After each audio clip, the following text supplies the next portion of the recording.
மத்தேயு எழுதின சுவிசேஷம் 25வது அதிகாரம் 21வது வசனம். Matthew chapter 25 verse 21. அவனுடைய எஜமான் அவனை நோக்கி, நல்லது உத்தமமும் உண்மையுள்ள ஊழியக்காரனே, கொஞ்சத்திலே உண்மையா இருந்தால் அநேகத்தின் மேல் உன்னை அதிகாரியாக வைப்பேன், உன் எஜமானுடைய சந்தோஷத்திற்குள் பிரவேசி என்றான். நல்ல பிதாவே, அடிமையினை முற்றிலும் தாழ்த்துகிறேன். வார்த்தைகளும் உடையது, வசனங்களும் உடையது. ஊழியக்காரனாகிய அடிமையும் உம்முடையவனே, முற்றிலும் என்னை தாழ்த்துகிறேன். தேவரே, உங்க வசனத்தை கொண்டு நீங்க ஜனங்களோடு பேசுங்க. அடிமை என்னுடைய நாவை உடைய ஆளுகைக்குள்ளே அர்ப்பணிக்கிறேன். எதை பேசணுமோ அதை பேச கிருபையை தாங்க. அடிமையின் நாவை பயன்படுத்துங்க. உங்க பிள்ளைகளுக்கு பிரயோஜனமானவைகளை கர்த்தர் நீர் பேசும்படி ஜெபிக்கிறேன். இயேசுவின் நாமத்தில் ஜெபிக்கிறோம் நல்ல பிதாவே, ஆமென். வாசிங்க. அவனுடைய எஜமான் அவனை நோக்கி, நல்லது உத்தமமும் உண்மையும் உள்ள ஊழியக்காரனே, உத்தமமும் உண்மையும் உள்ள ஊழியக்காரனே, கொஞ்சத்திலே நீ உண்மையாய் இருந்தாய், ஆகையினால் கொஞ்சத்திலே நீ உண்மையாய் இருந்தபடியினால் சிறிய காரியங்களிலே நீ உண்மையாய் இருந்தபடியினால் உன்னை அநேகத்தின் மேல் அதிகாரியாக வைப்பேன். பெரிய காரியங்களிலே நான் உன்னை மேன்மைப்படுத்துவேன். நீ என்னுடைய சந்தோஷத்துக்குள்ளே பிரவேசி என்றார். என்னுடைய மகிமைக்குள்ளே நீ பிரவேசி, என்னுடைய நித்தியத்துக்குள்ளே, என்னுடைய ஆசீர்வாதங்களுக்குள்ளே நீ பிரவேசி என்று சொன்னார். இங்க 2 வார்த்தை அந்த வசனத்துல இருக்கிறது. முதலாவது கொஞ்சம், இரண்டாவது அநேகம். கொஞ்சம், இரண்டாவது அநேகம். இந்த கொஞ்சம் என்று சொல்லிவிட்டு ஆண்டவர் சொல்லுகிறார், இந்த கொஞ்சம் தான் உன்னுடைய அநேக ஆசீர்வாதங்களுக்கு அது பாதையாய் அமையும். ஆமென். நல்லா கவனிக்கணும். அந்த கொஞ்சம் இல்லாவிட்டால் அந்த சிறிய கொஞ்சமான, இல்லாவிட்டால் அந்த சிறிய அந்த காரியங்கள் தான் உன்னை பெரிய ஆசீர்வாதத்துக்குள்ளே கொண்டு போய் விடும். எத்தனை பேரை விசுவாசிக்கிறீங்க? நான் சொன்னதுக்காக அல்ல, வேதம் சொல்லுகிறது. நீ கொஞ்சத்திலே உண்மையாய் இருந்தபடியினால், உங்களுக்கு தெரியும் இந்த சம்பவம் 14 இருந்து நீங்க வாசிக்கும் போது, இதை வாசிக்க வேணாம் சொல்லுகிறேன். ஆண்டவர் தன்னுடைய ராஜ்யத்துக்குள்ளே பிரவேசிப்பதை குறித்து ஆண்டவர் இங்கே ஒரு உவமையை ஆண்டவர் சொல்லுகிறார். அப்படி சொல்லும் போது இந்த 25வது அதிகாரத்தில் ஒருவனிடத்திலே தன் எஜமான் 5 தாலந்துகளையும், இன்னொருவனிடத்திலே தன் எஜமான் 2 தாலந்துகளையும், இன்னொருவனிடத்திலே தன் எஜமான் 1 தாலந்தையும் கொடுத்து விட்டு அவன் போனான். அவர்கள் மூவருமே பொறுப்பா இருப்பாங்க அப்படின்னு தான் கொடுத்துட்டு போனான். நல்லா கவனிக்கணும். 5 என்பது ஒரு பெரிய காரியம் அல்ல. 2 என்பது அதைவிட குறைவுதான். 1 எது என்பது அதைவிட அற்பமான ஒன்றுதான். ஆனால் இந்த சிறிய 5 இருக்கட்டும், 5ங்கிறது பெருசா? 5ங்கிறது பெருசா இல்ல. 2ங்கிறது அதுவும் பெருசு இல்ல. நம்ம 500 இப்ப சில சொல்லுவாங்க கேட்டீங்கன்னா, இப்பெல்லாம் சார் 1000 லட்சத்துக்கு மதிப்பு இல்லை, கோடி. நாங்க அதுக்கு ஒருத்தர் சார் கோடிக்கு கூட மதிப்பு இல்லை சார், பல கோடிக்கு தான் மதிப்புனாரு. எப்படி? ஆமா. அப்படி இருக்கிற நேரம் 5க்கு என்னையா மதிப்பு இருக்கு? 5 பைசா இன்னைக்கு பாக்குறீங்களா? 5 பைசாவையும் பாக்குறதுல 5 ரூபா தான் இருக்கு இப்ப, இல்லையா? 5. அதுக்கு அடுத்தது 2 ரூபா. 2 என்ன பெருசா? அதுவும் நமக்கு பெரிதாக இல்லை. இப்ப பிச்சைக்காரனுக்கு 2 ரூபா கொடுத்தா, சாமி இதை நீயே வச்சுக்கிறான், இதை நான் கொடுத்ததா நீ வச்சுக்கிறான். எப்படி? நீ என்ன காட்டிலும் பிச்சைக்காரங்கிறான். நீங்க 2 ரூபாய் அவன்கிட்ட கொடுத்தா நான் கொடுத்தேன் நீ இதை வச்சுக்க சாமின்னு போனான். அப்படின்னா என்ன அர்த்தம்? நீ என்ன காட்டிலும் பிச்சைக்காரன், நீ என்கிட்ட இருந்து 2 ரூபா வாங்குறேன். அவன் நம்ம கிட்ட மினிமம் 5 எதிர்பார்க்கறான். எவ்வளவு எதிர்பார்க்கறான்? ஆமா, இதை நான் சொல்றதுக்கு காரணம் அவன் உங்களை தன்னை காட்டில் உங்களை ரொம்ப பிச்சையா நினைச்சிடக்கூடாதுங்கிறக்காக தான். அதனால தாராளமா கொடுங்க. ஏழைகளுக்கு இறங்குகிறவன் கர்த்தருக்கு கடன் கொடுக்கிறார். அவன் கொடுக்குற நேரம் சொல்லிட்டு கொடுங்க, இயேசு உன்னை நேசிக்கிறார் அப்படின்னு சொல்லிட்டு கொடுங்க. 2 ரூபாயை கொடுத்துக்கிட்டு இயேசு உன்னை நேசிக்கிறார்னா அவன் நான் உன்னை நேசிக்கிறேன்னு நான் திரும்ப கொடுத்துருவான். அதனால நல்லாவே கொடுங்க. இயேசு உன்னை நேசிக்கிறார்னு சொல்லிட்டு கொடுங்க. இயேசுவை நம்புன்னு சொல்லிட்டு கொடுங்க. ஆமென். அவன் இயேசுவை நம்புவான். ஆமென். அது ஒரு வாய்ப்பு. சரியா? அப்ப 5, 2, 1 இது ஒண்ணுமே பெருசு கிடையாது. 5 தாளந்தை கொடுத்துட்டு போயிருக்கான், 2 தாளந்தை கொடுத்துட்டு போயிருக்கான், 1 தாளந்தை கொடுத்துட்டு போயிருக்கிறான். இதுல இருந்து நம்ம கற்றுக்கொள்ள வேண்டிய காரியம் என்னன்னு கேட்டீங்கன்னா, இந்த 5 இருந்தாலும் அது உண்மையா இருக்கணும், 2 இருந்தாலும் உண்மையா இருக்கணும், 1 இருந்தாலும் உண்மையா இருக்கணும்.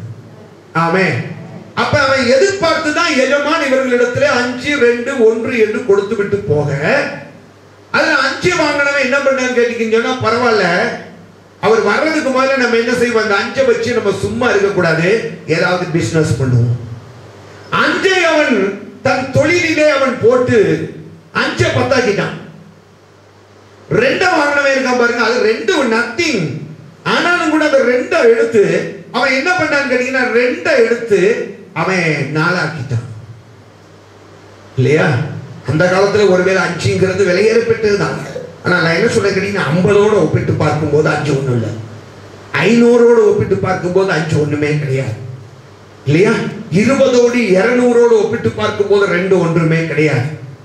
10ஓடு 100ஓடு இல்லாவிட்டால் 1000ஓடு ஒப்பிட்டு பார்க்கும்போது 1 என்பது ஒண்ணும் கிடையாது. ஆனாலும் ஆண்டவர் கொஞ்சம் கொஞ்சம் தான் கொடுத்து விட்டு போகிறார். எஜமானன் என்ன செய்கிறார்? கொஞ்சம் கொஞ்சம் தான் கொடுத்துட்டு போகிறார். அந்த கொஞ்சத்தை கொடுத்து விட்டு அவர் போய் கொஞ்ச நாள் கழித்து அவர் திரும்பி வருகிறார். வந்தபோது 5 வாங்கினவன் ரொம்ப சந்தோஷமா போய் சொல்லுகிறான், எஜமானனே, நீர் 5 கொடுத்து விட்டு போனீர், நான் அதை 10ஆக மாற்றி வைத்திருக்கிறேன் என்று சொல்லுகிறான். இன்னொருவன் சொல்லுகிறான், நீர் 2 கொடுத்து விட்டு போனீர், நான் அதை 4ஆக ஆக்கி வைத்திருக்கிறேன் என்று சொன்னான். உடனே இவங்க 2 பேரும் இப்படி இருக்கிறதுனால எஜமான் 3வது ஆள்கிட்ட போய் கேட்கிறான், உன்கிட்ட ஏதோ கொடுத்தேன்ல? ஆமா, உன்னை கொடுத்தீரு, அதை என்ன பண்ண அப்படிங்கவும் ஆராதிக்க ஆரம்பிச்சிட்டான். இப்ப தேவை ஆராதனை அல்ல, ஆண்டவர் கணக்கு கேட்கிற நேரம் இப்ப ஆராதிக்கிறதுக்கு வாய்ப்பே இல்லை. ஆண்டவரே, நீர் விதைக்காத இடத்திலே அறுக்கிறவரும் தெளிக்காத இடத்திலே சேர்க்கிறவரும், ஆண்டவரே உம்மை ஆராதிக்கிறேன். நான் ஆராதனை எனக்கு வேண்டாம், நான் கேட்கிற கேள்விக்கு கணக்கு ஒப்பினாரு. அல்லேலூயா. கணக்கு கேட்கிற நேரம் ஆராய்ச்சிக்கிட்டு இருக்கக்கூடாது. அல்லேலூயா. இனி வரப்போகிற நாட்கள் கர்த்தர் நம் ஒவ்வொரு இடத்திலும் நம்மிடத்தில் எவைகளை அர்ப்பணித்தாரோ ஒப்பு கொடுத்தாரோ அதை குறித்து கர்த்தர் நம்மிடத்தில் கணக்கு கேட்கிற நாள் சீக்கிரமாய் வருகிறது. ஆமென். ஆண்டவர் நம்மிடத்தில் எவைகளை கொடுத்தாரோ, நமக்கு ஆண்டவர் விலையேற பெற்ற ரட்சிப்பை கொடுத்தார். நமக்கு கர்த்தர் விலையேற பெற்ற அனுபவங்களை எல்லாம் ஆண்டவர் நமக்கு கொடுத்திருக்கிறார். ஆண்டவர் நமக்கு விலையேற பெற்ற கிருபைகளை கொடுத்திருக்கிறார். ஆண்டவர் எவைகளை நம்மிடத்தில் கொடுத்து விட்டு அவர் போனாரோ, பரிசுத்த ஆவியானவர் நமக்கு எவைகளை கொடுத்திருக்கிறாரோ அவைகளை குறித்து ஆண்டவர் கணக்கு கேட்கிற நாள் சீக்கிரம் உண்டு. அல்லேலூயா. சொல்றது புரியுதா? இவன் அந்த நேரத்துல கணக்கு கேட்கும் போது இவன் ஆண்டவரை பார்த்து சொல்லுகிற, ஆண்டவரே, நீ விதைக்காத இடத்தில் அறுக்கிறவர். அல்லேலூயா. ஆண்டவரே, நீ தெளிக்காத இடத்திலே சேர்க்கிறவீர், உம்மை ஆராதிக்கிறேன். நான் எப்ப ஆராதிக்கிறதுல நல்லதுதான்ப்பா, கணக்க கொடுப்ப. ஆண்டவரே, நீ இப்படிப்பட்டவர் என்று நான் தெரிந்ததுனாலே குழியை தோண்டி நான் புதைத்து வைத்தேன். நான் குழியை தோண்டி என்ன செஞ்சேன்? புதைச்சு வச்சேன். நல்லா கவனிக்கணும். ஆண்டவர் சொல்லுகிறார், 5, 2 இவைகளை வாங்கி பிரயோஜனப்படுத்தினவர்களை பார்த்து ஆண்டவர் சொல்லுகிறார். அதை பெருக்கி கொண்டவர்களை பார்த்து ஆண்டவர் சொல்லுகிறார். என்ன சொன்னார் தெரியுமா? உண்மையும் உத்தமும் உள்ள ஊழியக்காரனே, உண்மையும் உத்தமும் உள்ள ஊழியக்காரனே, நீ கொஞ்சத்தில் உண்மையாய் இருந்தாய், ஆகையினால் அநேகத்தின் மேல் அநேக ஆசீர்வாதங்களை பெறணும்னு சொன்னா கொஞ்சத்துல உண்மையா இருக்கணும். கொஞ்சம் கர்த்தர் நம்முடைய கரத்துல எதை கொடுத்தா இருந்தாலும் அதுல உண்மையா இருக்கும் போதுதான் அதுதான் நம்மை அநேக ஆசீர்வாதங்களுக்கு வழி நடத்தி செல்லும் பாதையா இருக்கிறது. எத்தனை பேர் அதை விசுவாசிக்கிறீங்க? அல்லேலூயா, ஸ்தோத்திரம். அந்த கொஞ்சம் நல்லா கவனிக்கணும். கொஞ்சம் தானே நினைக்காதீங்க, ஒரு காசுன்னு நினைக்காதீங்க. இந்த ஒரு காசு தான் அவன் மகிமைக்குள்ளே பிரவேசிப்பதற்கு தடையா இருந்தது. நல்லா கவனிக்கணும், புரியுதா? ஒரே ஒரு வெள்ளி காசு தானே, ஒரே ஒரு தாளந்து தானே என்று அவன் அசட்டை செய்தான். அந்த ஒன்று, சிறிய ஒன்றுதான் உன்னை பெரிய ஆசீர்வாதத்துக்கு நேராகவும் வழி நடத்தும். சிறிய ஒன்றுதான் தேவன் உனக்கு வைத்திருக்கிற மகிமையை இழந்து போகவும் செய்யும். ஆகையினால் அற்பமாக தேவன் எதை உன் கரத்திலே கொடுத்திருந்தாலும் அதை எண்ணாதே. ஆமென். ஆண்டவர் எந்த வாய்ப்பு கொடுத்திருந்தாலும், எந்த பணத்தை கொடுத்திருந்தாலும், எந்த சூழ்நிலைகளை கொடுத்திருந்தாலும், ஆண்டவர் எந்த கிருபைகளை கொடுத்திருந்தாலும், அந்த சகோதரிக்கு 7 வரங்கள், எனக்கு என்ன ஒன்னே ஒண்ணுதானே கர்த்தர் கொடுத்திருக்கிறாரு. அந்த பிரதருக்கு என்ன 4 ஊழியங்கள், என்கிட்ட என்ன ஒன்னே ஒண்ணுதானே கொடுத்திருக்கிறாங்க. இல்ல, நாளை நீ உண்மையாய் செய்தாலும் அதை உன்னை நித்தியத்துக்கு நேராய் நடத்தும். ஒண்ணுல நீ உண்மை இல்லாவிட்டாலும் அது நித்தியத்துக்கு போவதற்கு தடையாகவும் இருக்கும். ஆகையினால் கொஞ்சம் எதுவா இருந்தாலும் சரி எண்ணிக்கை முக்கியம் அல்ல. அந்த கொஞ்சம் நம்மை அநேக ஆசீர்வாதங்களுக்கு நடத்தும். ஆமென். அந்த கொஞ்சம் புரியுது, அநேக ஆசீர்வாதங்களுக்கு நேராக அது நம்மை நடத்தும். ஆகையினாலே அது எதுவானாலும் சரி, சிறிய காரியங்களின் மூலமாய், நான் இன்னைக்கு உங்க கூட அதான் பேச போறேன். சிறிய காரியங்களின் மூலமாய் வேதத்திலே அநேகர் பெரிய ஆசீர்வாதங்களை பெற்றார்கள். சிறிய காரியம், புரியுதா? கொஞ்ச நேரம் நான் தூங்கிக்கிறேன், தூங்கப்படாது, எழுந்துருவேன். நான் எங்க பாய் போட்டா படுத்து தூங்க போறேன், அப்படிலாம் நான் தூங்க மாட்டேன். கொஞ்சம் கண்ணை முடிக்குவேன். அப்படின்னா நான் என்ன சொல்றேன்னு கேட்டீங்கன்னா, வண்டி ஓட்டிட்டு போற நேரம் நான் என் பிள்ளைகிட்ட சொல்றேன், இவங்கெல்லாம் தூங்குவாங்க. என் ஒய்ஃப் பின்னால தூங்குவாப்புல, என் பிள்ளை முன்னால் அப்படியே தூங்கும். நான் சொல்லுவேன், நீங்கெல்லாம் இவ்வளோ நேரம் தூங்கிட்டீங்களே, நான் ஒரு 2 நிமிஷம் தூங்கிக்கிறேன். நான் ஒரு 2 நிமிஷம் தூங்கிக்கிட்டேன் அப்படின்ட்டு அப்படி கண்ணை மூடினா நான் தூங்கின கதையை முடிஞ்சுது. புரியுதா? நான் தூங்கின கதையே முடிஞ்சுது. புரியுதா? ஆமா, நீங்க மட்டும் தூங்கினா உங்க கதையும் முடிஞ்சுது. அல்லேலூயா. அதனால கொஞ்சம் சொல்லி நினைக்கப்படாது. அந்த கொஞ்சம் சில வேளைகளில் பாருங்க, முக்கியமான காரியம் அதுதான் உங்களை ஆண்டவருக்குள்ள வழி நடத்துறதா இருக்கும். அந்த ஒரு வார்த்தையினாலதான் நீங்க தேற்றப்பட வேண்டியதா இருக்கும். அந்த ஒரே ஒரு அந்த செகண்ட் தான் நீங்க ஒரு புதிய கிருபையை பெற்றுக்கொள்ளக்கூடியதா இருக்கும். அந்த நேரம் பார்த்து என்ன சொன்னாரு? இழந்து போயிட்டையா, இழந்து போயிட்ட. அப்படித்தானே? எப்பயுமே ஆண்டவரோடு இருந்தான் தோமா, எப்பொழுதும் ஆண்டவரோடு கூட இருந்தான் தோமா. ஆனா ஆண்டவர் அன்னைக்கு அந்த பிரத்யட்சமாய் தரிசனம் கொடுத்த போது அந்த கொஞ்ச நேரம் மட்டும்தான் அவன் அங்கே இல்ல, கொஞ்ச நேரம் தான் இல்ல. அதனால தேவ பிரசன்னத்தை இழந்தான், தேவ ஊழியத்தை இழந்தான். எவ்வளவு பரிதாபம் பார்த்தீங்களா? அந்த கொஞ்ச நேரம். கொஞ்சம் எதையுமே நினைக்காதீங்க, அந்த கொஞ்சம் தான். சின்னது என்று நினைக்காதீங்க, அந்த சிறிய காரியம்தான் உங்களை பெரிய ஆசீர்வாதத்துக்கு கொண்டு போகிற பாதை என்பதை நீங்கள் மறந்து போகக்கூடாது. சத்தமா அல்லேலூயா, ஆமென். அதனால நீங்க ஒரே ஒரு தாளந்து தானே, கிடையவே கிடையாது. அந்த ஒரு தாளந்து உன்னை 10 தாளந்துக்கு நேராக நடத்துவதற்கு வல்லமை உள்ளது. அல்லேலூயா, ஸ்தோத்திரம். சொல்றது புரியுதா?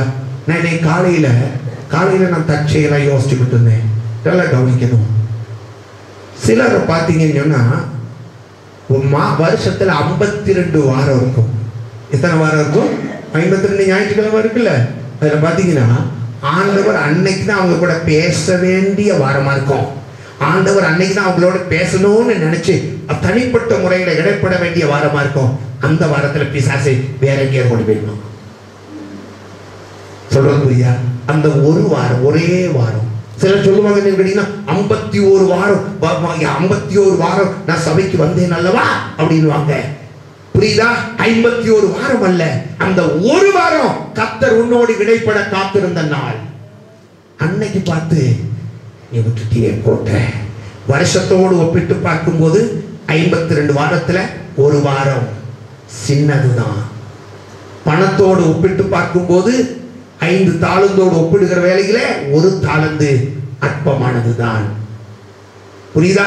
1.5 மணி நேரம் பிரசங்கத்துல அப்படி கண்ணை மூடி அப்படி சொக்கிற அந்த நேரம் இருக்கு பாருங்க, அது ரொம்ப சின்னதுதான். எல்லாம் உண்மைதான். ஆனா அந்த சின்ன நேரத்துல தான், அந்த குறுகிய நேரம் தான், அந்த குறுகிய காரியம் தான் உன்னை மகிமையான ஆசீர்வாதத்துக்குள்ளே வழி நடத்துவதற்காக கர்த்தர் வைத்திருந்த நேரம். அதை மிஸ் பண்ணிடக்கூடாது. ஒரு தாளத்தை வாங்கி நல்லா ஆராதிக்கலாம் தெரியுது, நல்லா ஆராதிக்கலாம் தெரியுது, அருமையா ஆராதிக்கலாம். ஆனா வாங்கி இந்த ஒரு தாளந்த பல தாளந்துகள் தனக்கு கர்த்தர் கொடுப்பதற்கு அதுதான் பாதை என்பதை அவன் மறந்து புதைத்து வைத்து விட்டான். என்ன செஞ்சுட்டான்? புதைச்சு வச்சுட்டான். அவனால என்ன செய்ய முடியல? நல்லா கவனிக்கணும். மற்ற 2 பேரையும் பார்த்து சொல்லுகிறார், என் சந்தோஷத்துக்குள்ளே நீங்கள் பிரவேசியுங்கள் என்று. என் சந்தோஷத்துக்குள்ளே நீங்கள் பிரவேசியுங்கள் என்று, என் ஆசீர்வாதங்களுக்குள்ளே நீங்கள் பிரவேசியுங்கள் என்று 2 பேருக்கு ஆண்டவர் சொல்லிவிட்டார். சின்ன சின்ன தாளந்துகள் தான் அவரும் வைத்திருந்தார்கள். ஆனால் இவனோ அந்த சந்தோஷத்துக்குள்ளே பிரவேசிக்க முடியாமல் போய்விட்டான். புரியுதா? அதைத்தான் நான் சொல்ல வரேன். சின்ன காரியங்கள் தான் மேல போறதுக்கும் அதுதான் காரணம், கீழே போறதுக்கும் அதுதான் காரணம். அதனால நான் என்ன சொல்ல வரேன், அந்த சின்ன காரியத்துல நீங்க உண்மையா இருங்க, பயபக்தியா இருங்க. கர்த்தர் உங்களை நடத்தட்டும், கர்த்தர் உங்களை நடத்தட்டும். இப்ப நான் உங்களோடு கூட இவ்விதமாக சிறிய காரியங்களினாலே பெரிய ஆசீர்வாதங்கள், சின்ன சூழ்நிலைகளினாலே பெரிய ஆசீர்வாதங்கள், சிறிய வாய்ப்புகளினாலே பெரிய ஆசீர்வாதங்கள் பெற்றுக்கொண்ட ஒரு 4 பேரை சுருக்கமா சொல்ல போறேன். சரியா?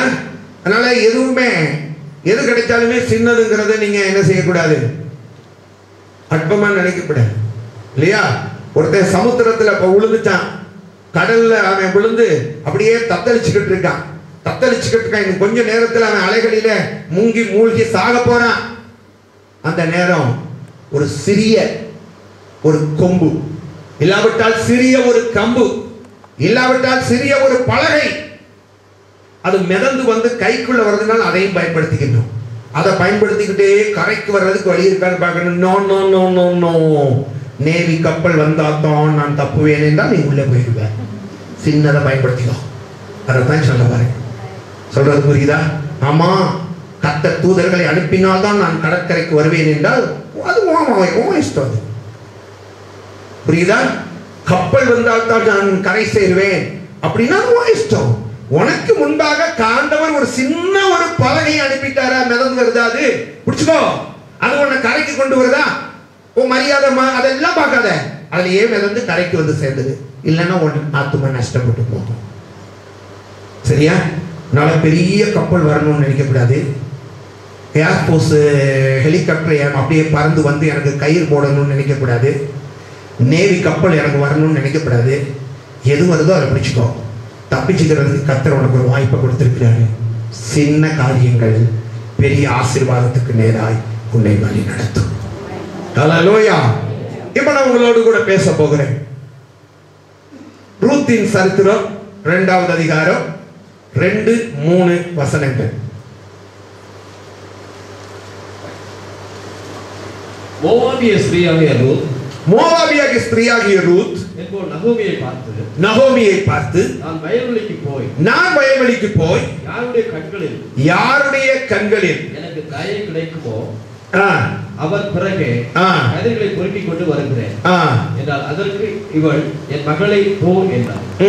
அவள் போய் வயல்வெளியில் அறுக்கிறவர்கள் பிறகே பொறுக்கினாள். தற்செயலாய் அவளுக்கு நேரிட்ட அந்த வயலெல்லாம் எலிமெலேக்கின் வம்சத்தான் ஆகிய போவாசுடையதாக இருந்தது. போதும். 3வது வசனம் வாசிட்டீங்களா? ஓகே. இந்த பகுதியில் நீங்க பாத்தீங்கன்னா ரூத்தை குறித்து பார்க்கிறோம். இந்த ரூத் யார்? மோவாபிய பெண். மோவாபியரை குறித்து வேதம் என்ன தெரியுமா சொல்லியிருக்கு? அவர்கள் தேவனுடைய சமூகத்துக்கு 10 தலைமுறைகளுக்கு வரக்கூடாது. எத்தனை தலைமுறை?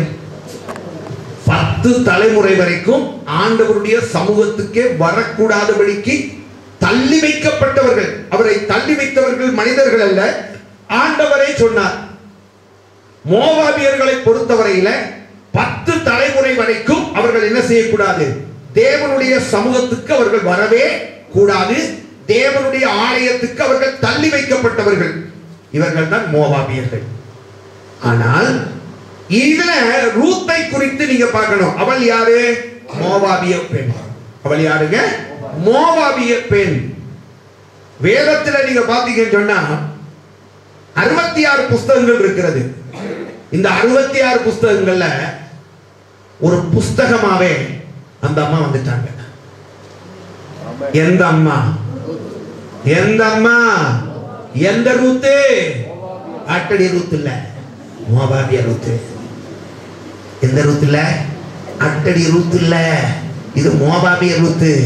66 புஸ்தகத்துல வேதம் சொல்லுகிறது, கர்த்தருடைய வசனங்கள் எல்லாம் பரிசுத்த ஆவியானவராலே ஏவப்பட்டு எழுதப்பட்டவைகள். அப்போ பரிசுத்த ஆவியானவராலே எழுதப்பட்ட 66 புஸ்தகங்களிலே ரூத் ஒரு புஸ்தகம் இல்லையா? அது எந்த ரூத்து? மோவாபிய ரூத்து. எந்த மோவாபியர்களை குறித்து ஆண்டவர் சொன்னாரோ 10 தலைமுறை வரைக்கும் என் சமூகத்துக்கு அவன் வரக்கூடாது, 10 தலைமுறை வரைக்கும் அவன் ஆலயத்துக்குள்ள பிரவேசிக்க கூடாது என்று ஆண்டவர் எந்த மோவாபிய அந்த சந்ததியை ஆண்டவர் ஒதுக்கி வைத்தாரோ அதிலே ஒருத்தி தான் ரூத். அவ இன்னைக்கு பாத்தீங்கன்னு சொன்னா தேவ சந்நிதியில் அல்ல, தேவ சமூகத்தில் இருக்கிற வார்த்தையாக இருக்கிறார். ஆமென். கர்த்தர் அந்த ரூத்துக்கு அவ்வளவு பெரிய மேன்மையை ஆண்டவர் கொடுத்திருக்கிறார்.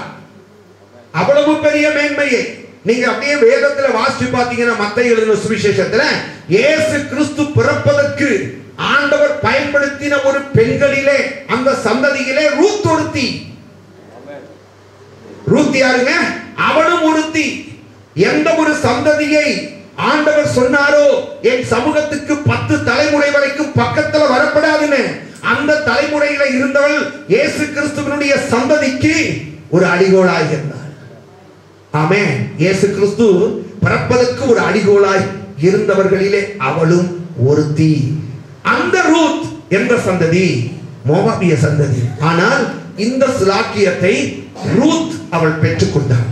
இந்த ஸ்லாக்கியத்தை ரூத், இது பெரிய ஸ்லாக்கியம், அப்படிதானங்க? பெரிய ஸ்லாக்கியம். போவாசுக்கு மனைவியாய் இருப்பதும் போவாஸ் தன்னுடைய போர்வையை எடுத்து ரூத்தை போர்த்துவதும் என்பது அது சாதாரணமான ஒரு காரியம் அல்ல, அது மகிமையான காரியம். அது மகிமையான ஒரு காரியம். போவாஸ் என்பவன் மோவாபியன் அல்ல, ஆனால் மோவாபிய பெண்ணுக்கு இப்படிப்பட்ட ஒரு ஸ்லாக்கியம் கிடைத்திருக்கிறது. அவளுடைய வாழ்க்கையை குறித்து பார்த்தீங்கன்னா இனிமேல் அவளுக்கு எதிர்காலம் உண்டோ என்று பார்த்தால் அவளுக்கு எதிர்காலம் உலக பிரகாரமாய் இருக்க வாய்ப்பில்லை. ஏன்னா புருஷன் எதுமைனா இல்லையா? நவோமியின் மருமகள் இப்பொழுது அவள் மகன்கார என்ன செஞ்சிட்டான்? செத்து போய் விட்டான். அவளுக்கு இனிமேல் எதிர்காலம் உண்டா என்று கேட்டீங்கன்னா எதிர்காலம் இல்ல. 2 பேர் இருந்தாங்கல்ல, ரூத் ஓர்பால். ரூத் ஓர்பால். ஓர்பாலுக்கு இந்த ஸ்லாக்கியம் கிடைத்ததா? கிடைக்கவில்லை. ஆனால் ரூத்துக்கு மட்டும்தான் கிடைச்சது. ரூத்துக்கு மட்டும்தான் கிடைத்தது. இது ஏன் கிடைச்சது அப்படின்னு கேட்டீங்கன்னா ஒரு சின்ன ஒரு காரியம் தான், வேற ஒண்ணும் இல்லை. போவாசினுடைய வயலிலே கதிர்களை பொறுக்கினாள். இதையா இந்த ஸ்லாக்கி அவளுக்கு கிடைச்சது. இது யார் செய்கிற வேலை சொல்லுங்க? பஞ்சத்தில் அகப்பட்ட ஏழைகளும் பரதேசிகளும் செய்கிற வேலைகள். வயல்வெளிகளிலே போய் சிதறுண்டு எங்கேயாவது கிடக்குமா? அவர்களுக்கு சொந்த இடங்கள் இல்லை, சொந்த வயல்கள் இல்லை, அவர்களுக்கு வாங்குவதற்கு எந்த திராணியும் இல்லை. இப்படிப்பட்ட நிலைமைகளில் பஞ்சத்தில் அடிபட்ட பரதேசிகளாய் இருக்கிற ஏழை ஜனங்கள் போய் வயல்வெளிகளிலே என்ன செய்வார்கள்? அங்கே சிதறுண்டு கிடக்கிற அந்த கோதுமைகளை பொறுக்கி எடுப்பார்கள். இது யார் செய்கிற வேலை? பஞ்சத்தில் அகப்பட்ட பரதேசிகள் செய்கிற வேலை. சரியா? இந்த பஞ்சத்தில் அடிபட்ட பரதேசிகள் செய்கிற இந்த அற்பமான வேலையை ரூத் செஞ்சான். சிறிய காரியம். அன்னைக்கு மட்டும் அவ போவாசுடைய வயல்ல போய் இந்த சின்ன காரியத்தை, இந்த அற்பமான காரியத்தை அவ செய்யாம இருந்திருந்தால் அவள் இன்றைக்கு பரிசுத்த வேதாகமத்திலே ஒரு புஸ்தகமாய் இருந்திருக்க மாட்டாள். காரணம், ஓர்பால் அதை செய்யவில்லை. அவள் இன்றைக்கு வேதத்தில் இல்லை. அவளுக்கு இந்த மேன்மையான சாக்கியம் கிடைக்கவில்லை. அவளுக்கு இந்த மேன்மையான சாக்கியம் கிடைக்கல. ஆனால் ரூத்துக்கு இது கிடைத்தது. காரணம், சின்ன ஒரு காரியம் தான் பெரிய ஒரு ஆசீர்வாதத்துக்கு நேராக அவளை வழிநடத்தினது என்று சொல்லி வேதத்தின் வாயிலாக நாம் அறிந்து கொள்கிறோம். இது ஒரு பெரிய வேலை அல்ல, இது ஒரு அற்பமான வேலை. புரியுதா? மாமியார் சொல்றா நீ ஒண்ணு செய்ய, போய் என்ன செய்ய, மருமகளே என்னை நம்பி வந்துட்டேன், உனக்கு சாப்பாடு போடணும், என்ன பண்ணேன்னு தெரியல, எனக்கு வேற வயசாகி போச்சு, எப்படி உனக்கு சாப்பாடு போடுவேன்னு தெரியல, நீ ஒண்ணு செய்ய, அது போ அந்த வயல்ல போய் சிந்தி கிடக்கிற கோதுமையை பொறுக்கி எடு. சிந்தி கிடக்கிற கோதுமையை பொறுக்கி எடு. போனா அற்பமான காரியம்தான். அந்த சின்ன அற்பமான காரியத்தை அவள் செய்த போது அந்த சிறிய காரியம் அவளை போவாசின் குடும்பத்திலே போவாசுக்கு மனைவியாக மாற்றியது. இன்னைக்கு வேதத்தை பாருங்க, ரூத் எங்கெல்லாம் இருக்கிறான்னு நினைக்கிறீங்க?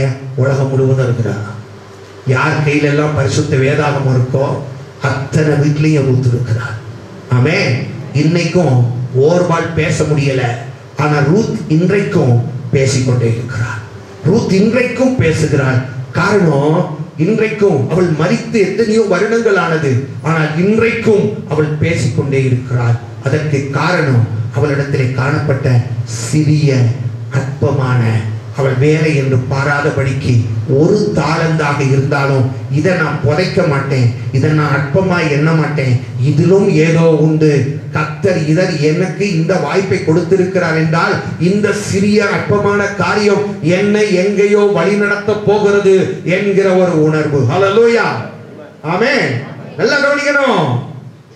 தூங்குறவங்களே சொல்லுங்க, கவனிங்க, சரியா? ஒன்னே நீங்க புரிஞ்சுக்கணும், நம்ம ஆண்டவருடைய பிள்ளைகள் தானே, அவருடைய ரத்தத்தினாலே மீட்டெடுக்கப்பட்டவர்கள் தானே. சொல்லுங்க. ரோமர் 8:28 படி நம்முடைய வாழ்க்கையில எது நடந்தாலும் கர்த்தர் செய்யறது தானே. ஆமென். ரோமர் 8:28 என்ன சொல்லியிருக்கு? அவருடைய தீர்மானத்தின்படி அழைக்கப்பட்டவர்களாய் அவரிடத்தில் அன்பு கூறுகிறவர்களுக்கு சகலமும் நன்மைக்கு ஏதுவாக நடக்கும். ஆமென்.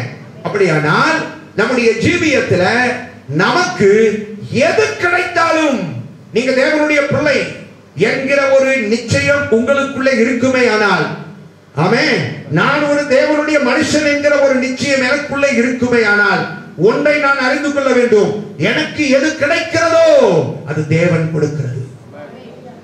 விசுவாசிக்கிறீங்களா? விசுவாசிக்கிறீங்களா? அல்லேலூயா. எனக்கு எது கிடைக்கிறதோ அது தேவன் கொடுக்கிறது. சிலவற்றை நான் விரும்புவேன், ஆனால் கர்த்தர் எனக்கு கொடுப்பதில்லை. அப்படிதானங்க? எத்தனை பேர் அப்படி இருக்கிறீங்க? நான் விரும்புவேன், ஆனால் கர்த்தர் எனக்கு கொடுப்பதில்லை. அதையும் சொல்லுகிறேன், எது எனக்கு கிடைக்கவில்லையோ அது எனக்கு கர்த்தர் கொடுக்கவில்லை. ஆமென். எது எனக்கு கிடைக்கவில்லையோ அது எனக்கு கர்த்தர் கொடுக்கவில்லை. எது எவைகள் எல்லாம் எனக்கு கிடைத்ததோ, 5 தாளந்தோ 2 தாளந்தோ 1 தாளந்தோ, இல்லை என்றால் அங்கே கலெக்டர் ஆபீஸ்ல உட்கார்ந்து இருந்து என் ஆளுகை செய்யக்கூடிய ஒரு கலெக்டராக என்னை கர்த்தர் எனக்கு அந்த பொசிஷன் கொடுத்தா அது கர்த்தர் கொடுத்தது இல்ல. வயல்ல போய் கோதுமையை பொறுக்க வச்சாலோ அது கர்த்தர் கொடுத்தது. ஆமென். ஹல்லேலூயா. ஆமென். நல்லா புரிஞ்சுக்கணும். அந்த சின்ன காரியத்துல, அந்த சின்ன காரியம் கர்த்தர் கொடுத்தது என்பதை உணர்ந்து, ஆமென்.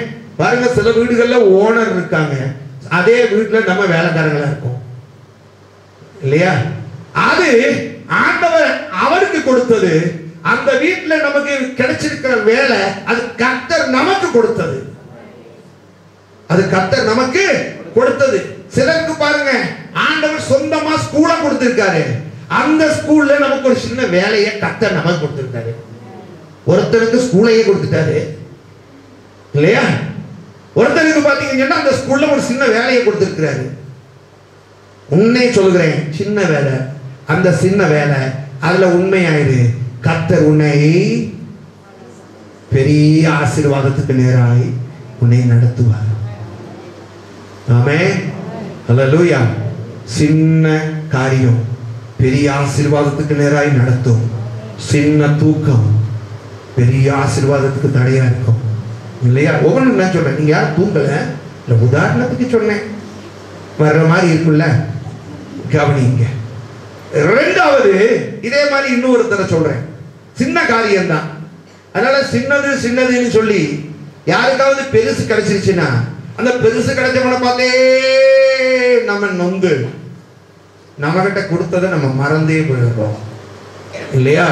கவனிங்க. ரெண்டாவது 1 சாமுவேல் 9வது அதிகாரம் 3வது வசனம். 1 சாமுவேல் 9:3. சவுலின் தகப்பனுடைய சவுலின் தகப்பனாகிய கீசினுடைய கழுதை காணாமல் போனது. ஆகையால் நல்ல தெளிவா வாசித்தீங்கன்னா எனக்கு தன் குமாரனாகிய சாமுவேலை நோக்கி, ஆகையால் கீஸ் தன் குமாரனாகிய சவுலை நோக்கி, நீ வேலைக்காரரில் ஒருவனை கூட்டிக் கொண்டு என்ன வேலை, என்ன வேலை?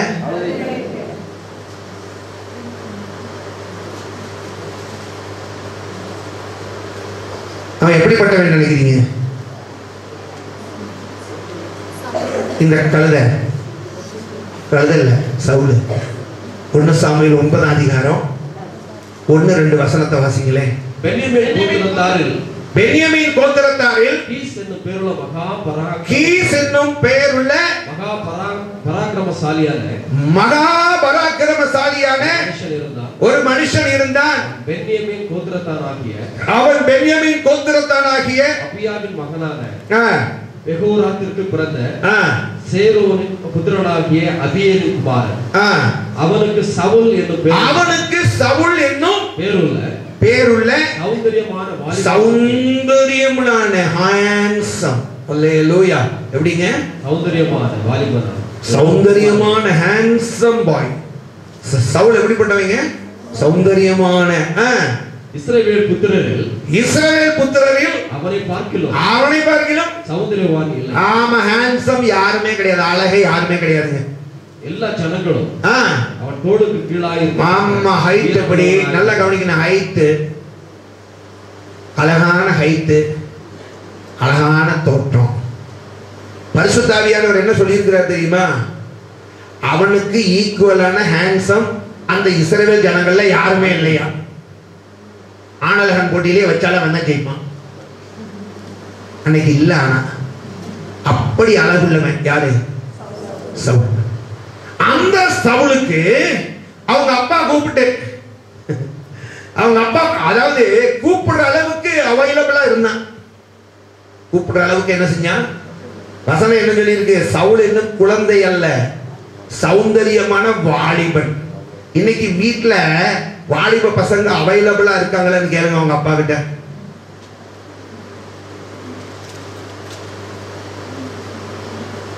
தம்பிமார்களே நல்லா இங்கே கவனிக்கணும். நீங்க எல்லாம் வாலிபங்க தானே? வாலிபங்களா? பாருங்க, குமார பையன் சொல்றோம். ஆமா ஆமா, மீசை மட்டும்தான் முளைக்கல அப்படிங்க. அவ்வளவு பெரிய கவனிங்க. அப்ப இந்த வாலிப பசங்க கூப்பிட்ட உடனே வர்ற மாதிரி அவன் அப்பா கூடயே இருந்தான். அந்த காலத்துல அப்படிதான் பிள்ளைகள் இருந்திருக்கு இல்லையா? அப்பா கூப்பிட்டா வர்ற மாதிரி பக்கத்திலேயே இருந்தான். கூப்பிட்டு என்ன சொன்னான்னு கேட்டீங்கன்னா, மகனே 2 நாளா கழுதையை காணோம். என்னத்தை காணோம்? கழுதையை காணோம்டா. நம்ம வேலைக்காரங்க ஒருத்தனை கூட்டிக்கிட்டு நீ கழுதையை தேடப்போ. என்ன சொன்னா? கழுதையை தேட போட. இங்க உள்ள ஹேண்ட்ஸம் பாய்ஸ் உட்கார்ந்துருக்காங்க பாருங்க. இன்னும் அந்த இடையில உட்கார்ந்துருக்கு ஹேண்ட்ஸம். இந்த ஹேண்ட்ஸம் பாய் கிட்ட இவங்கெல்லாம் இன்னைக்கு பார்த்தீங்கன்னா பாலிடெக்னிக் படிக்கிறாங்க, இன்ஜினியரிங் காலேஜ் படிக்கிறாங்க, அப்படி தானேங்க. இங்கே பார்த்தீங்கன்னா கியூட் கேர்ள்ஸ் இங்கே உட்காந்துருக்காங்க. உட்காந்துருக்கீங்கல்ல, கவனிங்க.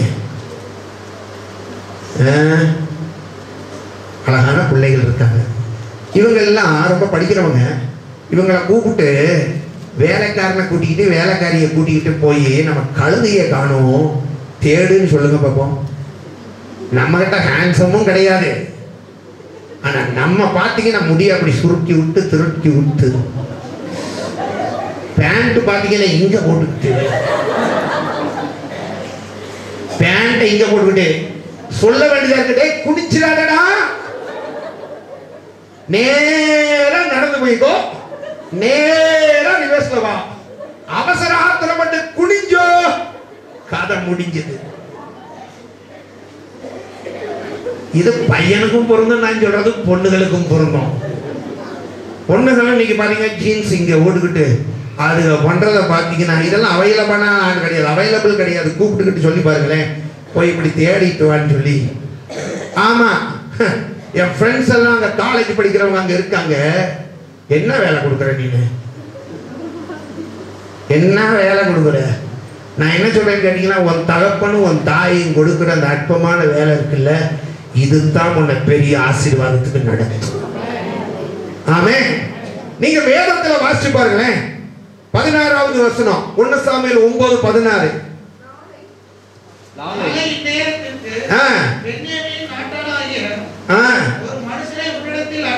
இப்ப பாருங்க, நல்லா கவனிக்கணும். இங்க ஒரு பக்கம் அப்பா சொல்றாரு, மகனே நீ போய் என்ன செய்ய, கழுதைய தேட போனு, கழுதைய தேட போன்னு சொல்லிட்டாரு. இவன் கழுதைய தேடுறதுக்கு ரெடி ஆகிட்டான். அடுத்த வார்த்தை, அப்பா என்னப்பா நீ இப்படி சொல்ற, இந்த ஊர்ல என்ன மாதிரி அழகு யாருப்பா இருக்கா, புரியா? எனக்கு ஒரு நல்ல ஒரு பொறுப்பான வேலையை கொடுப்பா, கழுதைய போய் ஆட்கள் தேட சொல்லி, என்னப்பா என் அழகு என்ன, என் அந்தஸ்து என்ன, I am the only handsome boy. எங்க இந்த ஜனங்கள் நடுவுல நீ எனக்கு கொடுக்கிற வேலையாப்பா இது அப்படின்னு கேட்டானா? இல்ல. வேலைக்காரனை பிடிச்சிட்டு இவன் உடனே போறான். என்ன வேலை, என்ன வேலை? இப்படி சொல்லுவோமே மணி, இப்படி சொல்லுவோம், கழுதை மேய்க்கிற வேலை. என்ன வேலை ஜாஷுவா? என்ன வேலை? கழுதை மேய்க்கிற வேலை. அப்பா அழகான பையன் தன்னுடைய மகனுக்கு, அழகான தன் வேலைக்காரனுக்கு இல்ல, அழகான தன் மகனுக்கு கொடுத்த வேலை என்ன தெரியுமா? கழுதை மேய்க்கிற வேலை. இப்ப அந்த கழுதை மேய்க்கிற வேலைக்காக இவன் புறப்பட்டு போறான். அங்க ஆண்டவர் உடனே அங்க சாமுவேல் கிட்ட சொல்லிட்டாரு. என்ன சொன்னாரு? நாளைக்கு இதே நேரத்துக்கு பென்யமீன் நாட்டானாகிய ஒரு மனுஷனை அனுப்புவேன். அவன் நல்லா கவனிக்கணும். அப்ப இவன் அப்பா அனுப்புறது கழுதையை மேய்க்க, சரியா? ஆண்டவர் சொல்றாரு, நாளைக்கு இதே நேரத்துல பென்யமீன் நாட்டாகிய ஒருத்தனை வருவேன். அவர் வேலை என்ன தெரியுமா? அவர் கழுதை மேய்க்கிறது. அவர் இப்ப என்னத்தை தேடிட்டு வராரு? தகப்பனுடைய தொலைஞ்சு போன கழுதையை தேடிக்கொண்டு வருகிறார். இன்னும் சொல்ல போனா தகப்பனுடைய கழுதையை மேய்த்து கொண்டு வருகிறார், மேய்க்க வருகிறார், சரியா? நாளைக்கு இதே நேரம் வருவாரு. நீ என்ன பண்ணு கேட்டா, என் ஜனங்கள், என் ஜனங்களாக இஸ்ரவேல் ஜனங்கள் தங்களுக்கு ஒரு ராஜா வேண்டும் என்று என்னிடத்திலே அவர்கள் கேட்கிறபடினாலே அவனை கூப்பிட்டு நீ அவனுக்கு என்ன செய். ஆமா, அவன் எதுக்காக வர்றா? கழுதையை தேடி வரா. அற்பமான தொழில். என்ன தொழில்? கழுதை மேய்க்கிற தொழில். நீங்களாம் என்ன சொல்லுவீங்க? பெற்றோர்களே சொல்லுங்க. உள்ள வந்து தொடர்ந்து 2 அட்டம் அடிச்சுட்டு வருது, நான் கழுதை வாங்கி தரேன் மேய். நீ எல்லாம் காலேஜுக்கு போகவே லாய்க்கு இல்ல, 2 கழுதை வாங்கி தரேன், மேய்ச்சிட்டு வா. கழுதை மேய்க்கிறதுக்கு இப்ப எத்தனை பிள்ளைகள் ரெடி? Are you ready? ஏன் அதுதான் உன்னை பெரிய ஆசீர்வாதத்துக்கு நேரம் நடத்த போகுதுன்னா நான் வாங்கி தரேன், ஓகேட்டா? 2 கழுதை வாங்கி தருவேன். எஸ்டேட் சைட்லாம் போய் ஞாயிற்றுக்கிழமை நடக்க முடியாத பாட்டிமார்களை எல்லாம் அந்த கழுதையை வச்சு நீ கொண்டு வர வேண்டும் ஆலயத்துக்கு. ஏன்னா பிரின்சி, ஆர் யூ ரெடி? நான் கேட்குற கேள்விக்கு குனிய சொல்ல ரெடியா? ரெடி? ஐயோ அப்பா சின்ன பிள்ளைகள் பரவாயில்லையா, ரெடியா இருக்க? நீங்களாம் ரெடியாப்பா? தம்பிமார் மணி ரெடியா? கழுதை வாங்கி தர போறேன் உனக்கு. Are you ready? மேய்க்கிறதுக்கு ரெடியா? அவனும் ரெடின்ட்டான். என்ன சொல்ல வரேன் ரெடினா, சின்ன காரியம். இவன் கழுதையை மேய்க்க தான் போனான். சவுலுக்கு தெரியாது எதுக்காக அங்க போறோம்னு தெரியாது. கழுதை மேய்க்க போறது மட்டும்தான் தெரியும். இவன் அங்க போறான். போகும்போது வாசிங்க 17வது வசனம். அவனை என் ஜனமாகிய இல்ல வாசி சொல்லுங்க. அவனை என் ஜனமாகிய இஸ்ரவேலுக்கு அதிபதியாக அபிஷேகம் பண்ணு. யார? இன்னைக்கு அவர் என்ன பண்ணிட்டு இருக்காரு? கழுதையை இருக்காரு. நாளைக்கு அவர் என்ன செய்ய போறாரு? இன்றைக்கு ஆண்டவர் உனக்கு கொடுக்கிறதுல நீ உண்மையா இருந்தா நாளைக்கு கர்த்தர் அதைத்தான் உனக்கு ஆசீர்வாதத்தின் பாதையாய் நடக்க போகிறார். ஆமென், ஆமென். எத்தனை பேர் விசுவாசிக்கிறீங்க? சரி, நடந்த சம்பவம் என்ன? நடந்த சம்பவம் என்ன? இப்ப இவன் பாத்தீங்கன்னு சொன்னா இவன் எங்கெல்லாம் போய்கிட்டு இருக்கான். வேதம் சொல்லுகிறது, அப்பா சொன்ன வார்த்தையை ஏற்றுக்கொண்டு எப்ராயிம் மலைகள், சலிஷா நாடு, சாலிம் நாடு போன்ற நாடா தேடி போறான். எத? ஆமாங்க, டிஸ்ட்ரிக்டா கலெக்டர் ஆகி மாறி மாறி போனா பரவாயில்ல. இவர் டிஸ்ட்ரிக்ட் அல்ல, நாடாய் போகிறார், மலையாய் போகிறார். எதுக்கு போறாரு? அழகான பையன். அவர் செய்யற தொழில் என்னங்க? யார் கொடுத்தது? அப்பா கொடுத்தது. அப்பா சும்மா ஒண்ணு கொடுக்கல, கழுதைய தொலைஞ்சு போக வச்சதே கர்த்தர் தான். ஆமென். ஏன்னா அப்பந்தான் இவன் இந்த கழுதையை தேடி போகிறதுக்கு அப்பா என்ன செய்வான்? மகனை அனுப்புவான். பாருங்க, ஆண்டவர் கரெக்டா அந்த கோ இன்சிடென்ட்லாம் உண்டு பண்றாரு. பாருங்க, இங்கேயும் பண்ணிட்டாரா, அங்க சொல்லிட்டாரு.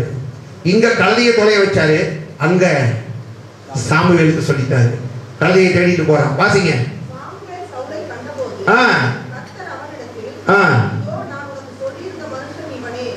ஆண்டவர் இப்பொழுது சொல்லுகிறார், கழுதை மேய்த்து கொண்டு வருகிறானே இவனே, இவன் தான் அவன். எவன்? ஆண்டவரே, எவன்?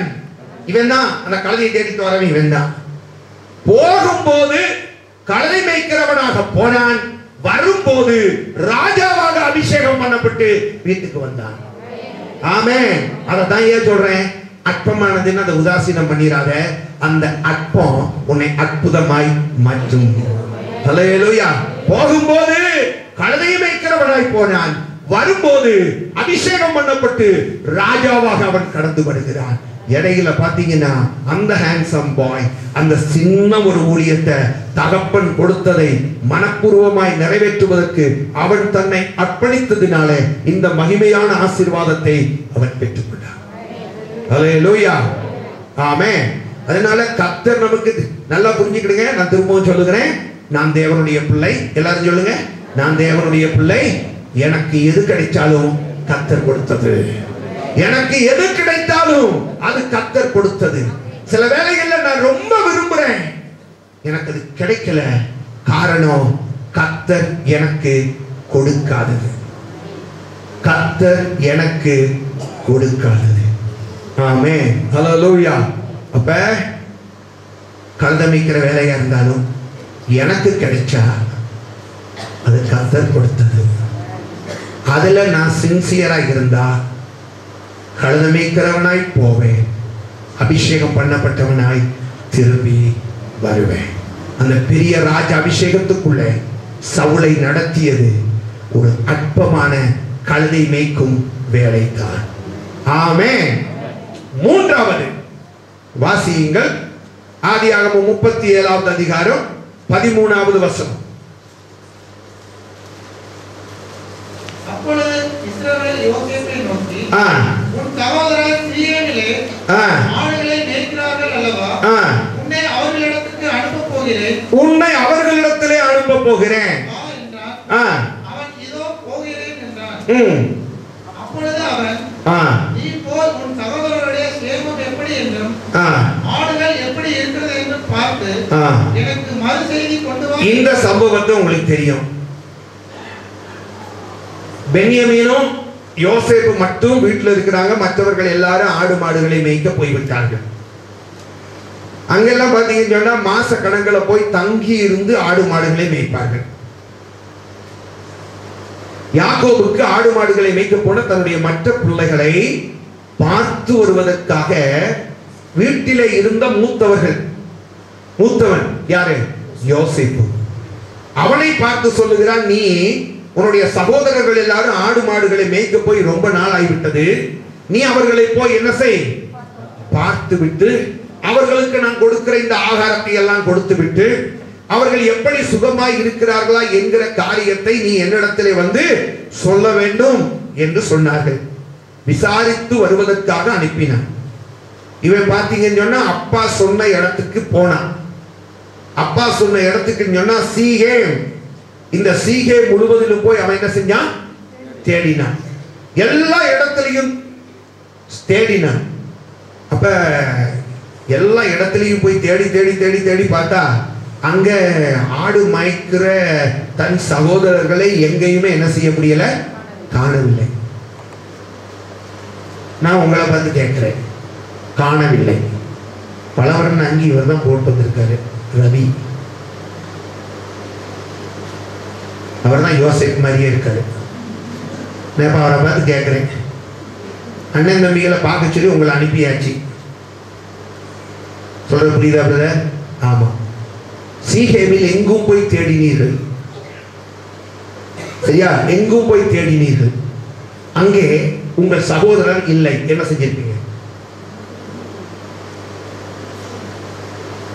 என்ன செஞ்சிருப்பீங்க? கொடுத்த பணம் எல்லாத்தையும் உட்கார்ந்து சாப்பிட்டு வந்திருப்பீங்களா? ஏன்னா பைபிள்ல சொல்லியிருக்கு, பால் கட்டியெல்லாம் அனுப்பியிருக்காரு, பால் கோவா எல்லாம் அனுப்பியிருக்காரு. நீங்க என்ன பண்ணிருப்பீங்க? ஆனா போய் சீகேம் முழுவதும் தேடி பார்த்துட்டீங்க, ஆடு அப்பா சொன்ன இடம் முழுவதும் தேடி பார்த்துட்டீங்க, அங்க இல்ல. என்ன பண்ணிருப்பீங்க? ஒண்ணுமே பண்ணிருக்க மாட்டேங்கிறாரு. இவரும் நல்ல பலவரன் அங்கேயோட தான் வந்திருக்காரு. நான் சேகரை பார்த்து கேட்கிறேன், நீங்க என்ன பண்ணிருப்பீங்க? ஆனா விசாரிச்சேங்க, விசாரிச்சு பார்த்தேன். பார்த்தா சீகேம் எங்கிலும் காணவில்லை.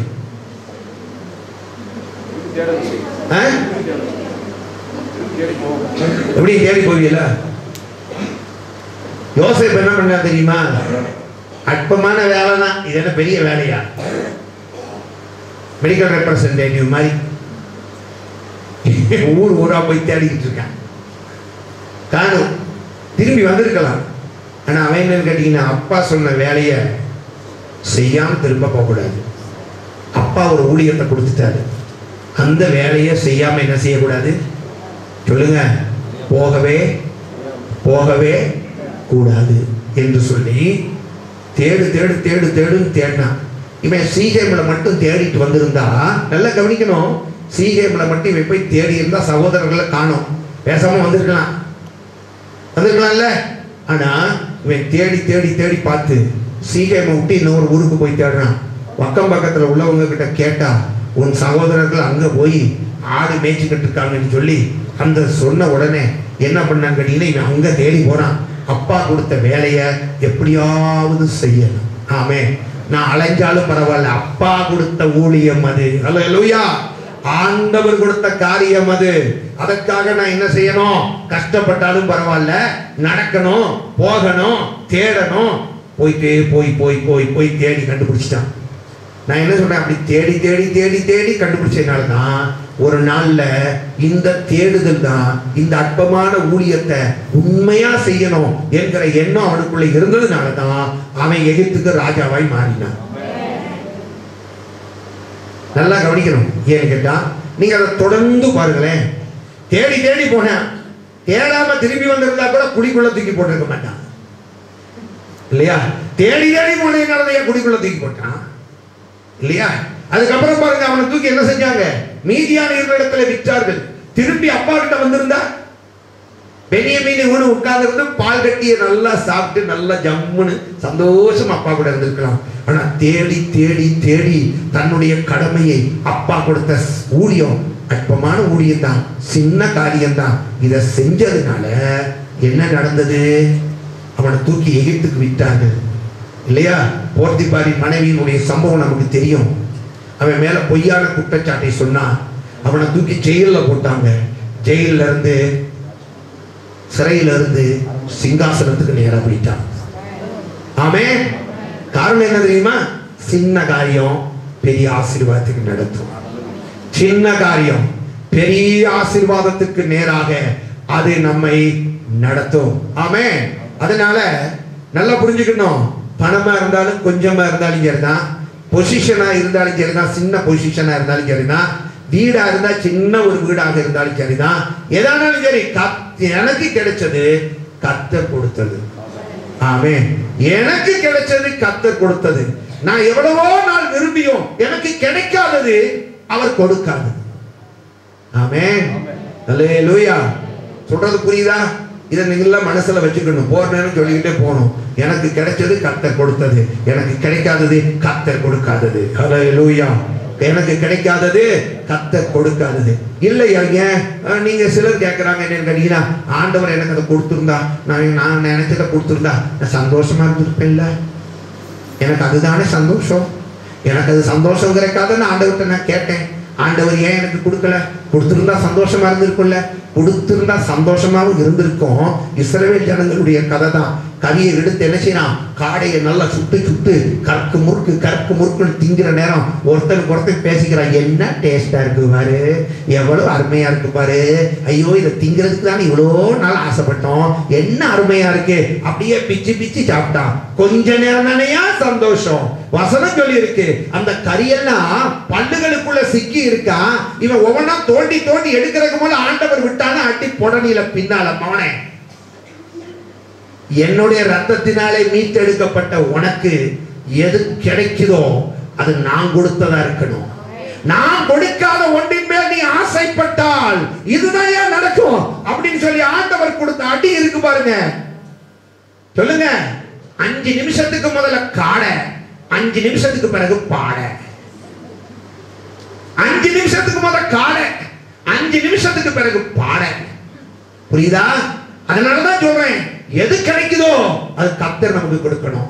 கிடைக்கலையா, ஆண்டவரே அது எனக்கு கிடைக்கிறதுக்கு உங்களுக்கு சித்தம் இல்ல போல, அதனால நீ கொடுக்காததுக்காக உனக்கு சத்தமா தான் சொல்லுங்களேன். சத்தமா தான் சொல்லுங்களேன். ஹல்லேலூயா. கடைசியா ஒண்ண சொல்லி முடிச்சிடலாமா? இன்னும் ஒண்ணே ஒண்ணுதான். 2 ராஜாக்கள் 5:13. 2 Kings chapter 5 verse 13. அவன் ஊழியக்காரர் சமீபத்தில் வந்து அவனை நோக்கி, தகப்பனே தீர்க்கதரிசி ஒரு பெரிய காரியத்தை செய்ய உமக்கு சொல்லி இருந்தால் அதை நீர் செய்வீர் அல்லவா? ஸ்நானம் பண்ணும் சுத்தமாவீர் என்று. ஆமா, இது ஒரு சின்ன காரியம்.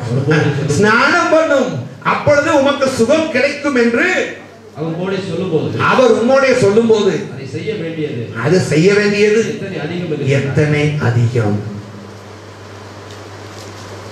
நாகமானுக்கு குஷ்டரோகம், நல்லா கவனிக்கிறேன். நாகமானுக்கு குஷ்டரோகம். அந்த நாகமானுக்கு குஷ்டரோகம் வந்த நேரம்னா இப்படியெல்லாம் யோசிச்சு பார்க்கிறேன். ஒரு சிறு பெண்,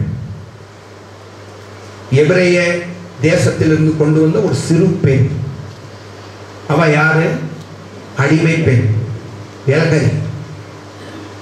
அவ வீட்டில் இருக்கிற வேலைக்காரி சின்ன பிள்ளை. ஒரு சின்ன ஊழியம் செஞ்சா. என்ன ஊழியம் செஞ்சா? சின்ன ஒரு ஊழியம் செஞ்சா. நாகமான் வைஃப் ரொம்ப கவலையோட இருக்காங்க. இவ புரிஞ்சுக்கிட்டா ஏன் கவலைங்கிறது. அம்மா கவலைப்படாதீங்கம்மா, எங்க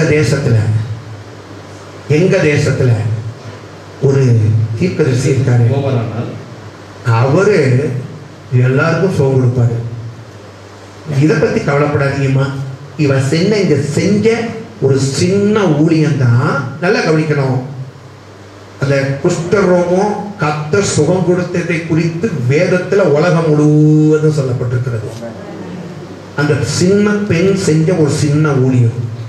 நான் என்ன சொல்றேன், சிறிய காரியம்தான் பெரிய ஆசீர்வாதத்துக்கு பாதை என்று கர்த்தர் பேசுவது உண்மையானால் அந்த சின்ன பெண்ணுக்கு அடிமை அடிமை என்கிற அந்த ஸ்தானத்தில் இருந்து கர்த்தர் ஒரு மேன்மையான ஸ்தானத்தை நிச்சயமாய் உண்டாக்கியிருப்பார். எத்தனை பேர் விசுவாசிக்கிறீங்க? ஹல்லேலூயா. சொல்றது புரியுதா? அப்ப சின்ன அந்த பெண் சொன்னா உடனே இவன் புறப்பட்டு போறான். இவன் எங்க போறான்? இவன் எங்க போறான்? நேரா தீர்க்கதரிசி தேடி போகல, ராஜா கிட்ட போறான். ராஜாவே லெட்டர் கொண்டு போய் கொடுக்குறான். இந்த தேச நாகமானுடைய தேசத்தின் ராஜா, சீரிய தேசத்தின் ராஜா கொடுத்த லெட்டரை கொண்டு போய் அங்க கொண்டு போய் கொடுத்து நல்லா இருந்த அந்த ராஜா மென்டல் ஆயிட்டான். புரியுதா? அவங்கிட்ட கொண்டு போய் கொடுத்து அவன் லெட்டரை படிச்சு பார்த்தான். குஷ்ட ரோகத்தை நான் சுகமாக்கணுமா? இது என்னடா அநியாயமா இருக்கு, நான் என்ன தெய்வமா அப்படின்னு சொல்லிட்டு அவன் போட்டிருந்த வஸ்திரத்தெல்லாம் கிழிச்சுக்கிட்டான். அவன் சொல்ல புரியுதா? வஸ்திரத்தெல்லாம் அவன் கிழிச்சு உடனே இவனுக்கு என்னன்னு கேட்டீங்கன்னா, அதுக்கப்புறம் என்ன நடந்துச்சு? இஸ்ரவேல் ராஜா வஸ்திரங்களை கிழித்துக் கொண்டு நல்லா இருந்த ராஜாவை மென்டல் ஆகிட்டான். இவன் கிழித்துக் கொண்ட செய்தியை தேவனுடைய மனுஷனாகிய இது யாருக்கு வந்துருச்சு? மெசேஜ் எலிசாவுக்கு வந்துருச்சு. ராஜா வஸ்திரத்தெல்லாம் கிழிச்சுக்கிட்டு நிக்கிறாரு. எப்படி நம்ம ராஜா எப்படி இருக்காரா? வஸ்திரத்தெல்லாம் கிழிச்சுக்கிட்டு நிக்கிறாரா அப்படிங்கிற செய்தி யாருக்கு வந்துருச்சு? எலிசாவுக்கு வந்துருச்சு. அவன் நம்முடைய வஸ்திரங்களை கிழித்துக் கொள்வானே, அவன் என்னிடத்தில் வந்து, ஆமா, அவனை ஏன்கிட்ட அனுப்ப வேண்டியதானே, இதுக்கு எதுக்கு நீர் கோவப்பட்டுக்கிட்டு வஸ்திரத்தெல்லாம் கிழிச்சுக்கிட்டு கிடைக்கிறேன்? வந்த மனுஷன் உன்னை பத்தி என்ன நினைப்பான்? இவன் போய் அவன் ராஜா கிட்ட சொல்லுவான். நான் கொண்டு போய் இந்த லெட்டரை கொடுத்த உடனே ராஜா ஐயோ அந்த ராஜா கோபம் வந்து வஸ்திரத்தெல்லாம் கிழிச்சுக்கிட்டு நின்னாரு பாரு அப்படின்னு சொல்லுவான். எதுக்கு நீர் இப்படியெல்லாம் கோவப்படுறீங்க? அவனை என்னிடத்திலே அனுப்பும் என்றான். இஸ்ரவேலிலே தீர்க்கதரிசி உண்டு என்பதை என்று ராஜாவுக்கு சொல்லி அனுப்பினார். அப்படியே நாகமான் குதிரைகளோடும் ரதத்தோடும், ஆமா, இப்ப நாகமான் குதிரைகளோடும் ரதத்தோடும் ஏகப்பட்ட வெகுமதிகளோடும் அவர் போய்கொண்டு இருக்கிறார். எலிசாவின் வாசற்படியில் இருந்தார். அப்படி போய்கிட்டு இருக்கிற நேரம் அப்பொழுது எலிசா அவரிடத்தில் ஆள் அனுப்பி இவர் போய் அங்க நின்றுக்கிட்டு மெசேஜ் அனுப்புறாரு. என்னன்னு கேட்டா, சீரிய தேசத்தினுடைய படை தளபதி வந்திருக்காருன்னு தீர்க்கதரிசி கிட்ட சொல்லு. இவனுக்கு நினைப்பு இவரதான் பெரியவன், புஸ்தம் முடிச்ச ஆளு. இவருக்கு நினைப்பு இவருடைய அந்தஸ்து தான் பெருசுன்னு. உண்மையை சொல்றையா, ஊழியக்காரனுடைய அந்தஸ்துக்கு என எதுவுமே கிடையாது. ஹல்லேலூயா, ஆமென். அந்த அந்தஸ்துக்கு இணையானது எதுவுமே கிடையாது. இது தெரியாத பரதேசிகள் தான் ஊழியக்காரனை மதிப்பதில்லை. புரியுதா? அவனுக்கு சமமானவன் எவனும் இல்லை. ஆமென். எலிசாவுக்கு சமமானவன் எவனுமே இல்ல. எலிசாவுக்கிட்ட இப்ப ஆள் அனுப்பியாச்சு. எலிசா என்ன தெரியுமா செஞ்சாரு? அப்பொழுது எலிசா அவரிடத்தில் ஆள் அனுப்பி, ஆமா, எலிசா வேலைக்காரன் அனுப்புறாரு. நீ போய் அவர்கிட்ட சொல்லு, யோர்தான் நதியில போய் 7 முறை குளிக்க சொல்லு. போ, குளிச்சுட்டு இங்க வரணும்னு சொல்ல, குளிச்சுட்டு அப்படியே போய் சொல்லு. எப்படியே இவன் என்ன நினைச்சான் தெரியுமா? நான் இவ்வளவு பெரிய ஆளு அப்படி வந்து சொன்ன உடனே தீர்க்கதரிசி வருவாரு, எண்ணெயை தூக்கிக்கிட்டு என் குஷ்டரோகத்துல எல்லாம் பூசி அப்படியே ஜெபம் பண்ணி ஒரு அற்புதம் செய்து அனுப்புவார்னு இவன் நினைப்பு. இவன் நினைச்சு அவன் என்ன செய்வான்? சில வேலைகள்ல நம்ம நினைப்பே தான் நம்ம பொழப்புக்கு எடுத்து அப்படிதானுங்க. ஆமா. அப்ப இங்க என்ன நடந்துச்சுன்னு கேட்டீங்கன்னா, நேரா இவர் எதிர்பார்த்துக்கிட்டு இருக்காரு. இப்ப நேரா பார்த்து கொஞ்ச நேரத்துல தீர்க்கதரிசி என்ன செய்வாரு? அப்படியே எண்ணெயை தூக்கிட்டு வருவாரு, என் குஷ்டரோகத்துல எல்லாம் அப்படி பூசி இப்போ ஒரு அற்புதம் செய்வாரு அப்படின்னு இவர் நினைச்சுக்கிட்டு இருக்காரு. அவன் அங்க இருந்துகிட்டு வேலைக்காரனை விட்டு சொல்லி அனுப்புறான். போய் உங்க தளபதி வந்திருக்கான்ல, போய் யோர்தான் நதியில 7 முறை முங்க சொல்லு, முங்கிட்டு போ சொல்லு, சரியாயிரு. முங்கிட்டு என்ன செய்ய போய் சொல்லு. இவனுக்கு கோபம் வந்துருச்சு. சீரிய தேசத்தில் இல்லாத நதியா இந்த யோர்தான் நதி? அங்கே எத்தனை நதிகள் உண்டு தெரியுமா? ஆமா, அங்க ஆப்னாங்கிற ஒரு நதி உண்டு. அது மூலிகை நதி. என்ன நதி? ஆமா, குற்றாலம் போல மூலிகை நதி. நதிகளாகிய ஆப்னாவும் பர்பாரும் நல்லதல்லவோ என்று சொல்லி ஆமா உக்கிரத்தோடு திரும்பி ஆப்னா பர்பா அந்த நதிகளை காட்டி இது என்னையா விசேஷம் அப்படி ஒண்ணு செய்ய முடியாது அப்படின்னா உக்கிரத்தோடு திரும்பி போவான். கோபத்தோட திரும்புறேன். அப்பதான் அவன் கூட அந்த வேலைக்காரன் சொல்றேன், ஐயா பெரிய ஒரு காரியத்தை செய்ய சொன்னா செஞ்சிருப்ப, பெரிய ஒரு காரியத்தை செய்ய சொன்னா நீ செஞ்சிருப்பல்ல.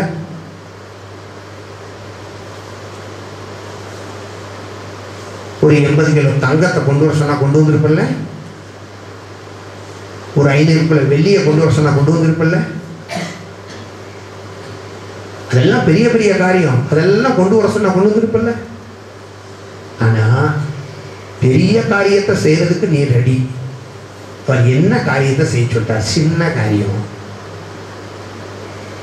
நதியில போய் 7 முறை முங்கி எந்திரிச்சு போகிறாரு. சின்ன காரியம் தானே, இதை நீ செஞ்சா என்னன்னு கேட்டான். அவன் பெரிய தளபதி தான், ஆனா சிறிய காரியம்தான் பெரிய ஆசீர்வாதத்துக்கு பாதை என்பதை அவன் அறியாத அறிவில்லாதவனாய் இருந்தான். சொல்றது புரியுதா? உடனே பாத்தீங்கன்னா இவன் எல்லாம் சொன்ன உடனே சரி போய் பாக்குறேன், நீ சொல்றங்கிறதுக்காக செஞ்சு பாக்குறேன். ஒரு முறை கோபக்கரணம் போடுற மாதிரி, 2 முறை பாரு, ஒண்ணு ஆகல. இதாண்டா சொன்னேன் ஆப்னா பர்பா. 3 முறை கொஞ்சமாவது ஆயிருக்கான்னு பாரு, ஒரு சேஞ்சுமே இல்லடா. 6 முறை ஒண்ணுமே ஆகல பாருடா. இதுதான்டா சொன்னேன், நம்ம டைமை வேஸ்ட் பண்ணிக்கிட்டு இருக்கோம். வேஸ்ட். இத்தனையும் செஞ்சிட்டல, 6 செஞ்சிட்டல, ஒன்னே ஒண்ணு தானே செஞ்சு. 6ல நடக்காதது கடைசியா ஒரு முறை முங்கி எந்திரிச்ச நேரம் பார்த்தா சிறு பிள்ளையும் மாம்சத்தை போல் மாறிவிட்டது. 6 பெருசா 1 பெருசா?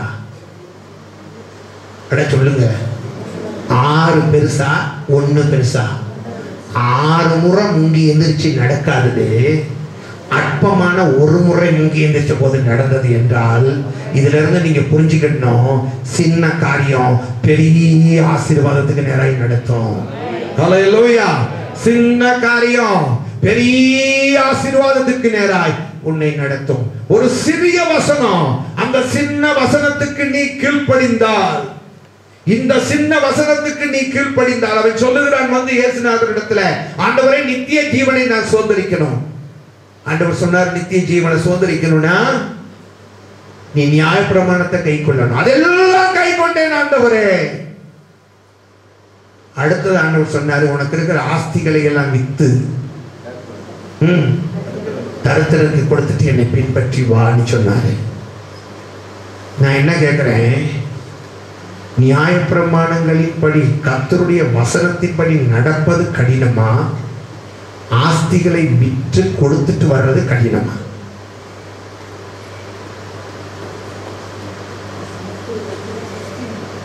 சொல்லுங்க, எது கடினம்?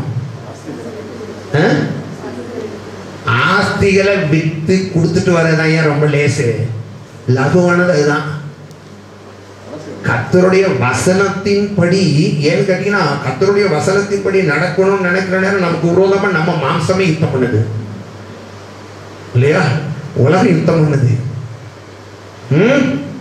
மனைவி யுத்தம் பண்றா, புருஷன் யுத்தம் பண்றா. வசனத்தின்படி நடக்கணும்னு சொன்னா இல்லையா? உலகமே நமக்கு விரோதமா எதிராக இருக்கிற நேரம், இது 2ல ரொம்ப ஈஸியானது இது சொல்லுங்க பார்ப்போம். உள்ளதை வித்து கொடுத்துட்டு வர்றதுதான் ரொம்ப எளிதானது இல்லையா? ஆனா அந்த எளிதான காரியத்தை செய்வதற்கு அவனுக்கு மனசு இல்லை. நியாயப்பிரமாணத்தை கை கொண்டேன்னு கதர்த்தான். சரியா? பாருங்க, எளிதான காரியத்தை அவன் செய்திருந்தால் அந்த எளிதான காரியம் அவனை நித்தியத்துக்கு நேரால் பெரிய ஆசீர்வாதத்துக்குள்ள வழி நடத்தியிருக்கும் இல்லையா? நீங்க வேதத்துல வாசிச்சு பார்த்தீங்களா? இப்ப நான் சொன்ன காரியத்தெல்லாம் பாருங்களேன். சவுலா இருக்கட்டும், அற்பமான ஒரு வேலை ராஜ அபிஷேகத்தை அவனுக்கு கொடுத்தது இல்லையா? ஏழைகளும் பரதேசிகளும் செய்கிற ஒரு காரியம், அது கர்த்தர் கொடுத்தது. அதை செய்ததினாலே அவள் இன்னைக்கு சரித்திர புருஷியாக ஒரு ஸ்திரீயாக அவள் காணப்படுகிறாள் இல்லையா? அவளுக்கு நீங்க பாருங்க, அவளுக்கு அதுக்கப்புறம் என்ன ஆசீர்வாத குறைவு இல்லையா? அவளுடைய சந்ததி பெருகி இயேசு கிறிஸ்து அவளுடைய சந்ததியிலிருந்து உண்டாகி இன்றைக்கு அந்த இயேசு கிறிஸ்து தான் உங்களையும் என்னையும் ரட்சித்திருக்கிறாரு. இவ்வளவு பெரிய ஆசீர்வாதத்தை கொடுத்தது அந்த பெண்ணுடைய சொல்லுங்க அந்த அற்பமான காரியத்தை செய்வதற்கு தன்னை அர்ப்பணித்த ஒரு சூழ்நிலை தான். அடுத்தது வேற யாரு? சவுல நீங்க எடுத்துக்கங்க இல்லையா? சவுல நீங்க எடுத்துக்கிடுங்க. அதே போல வேற யாரு? யோசேப்பு. யோசேப்பு சின்ன காரியம் தானே செய்ய போனா அவனுக்கு எவ்வளவு பெரிய ஆசீர்வாதம், எவ்வளவு பெரிய ஆசீர்வாதம். நீங்க வேதத்தில் எப்படியே பார்த்தீங்கன்னா, நான் உங்களுக்கு சொல்லுகிறேன், நம்ம தேவனுடைய பிள்ளைகள் எனக்கு எது கிடைத்ததோ கர்த்தர் கொடுத்தது.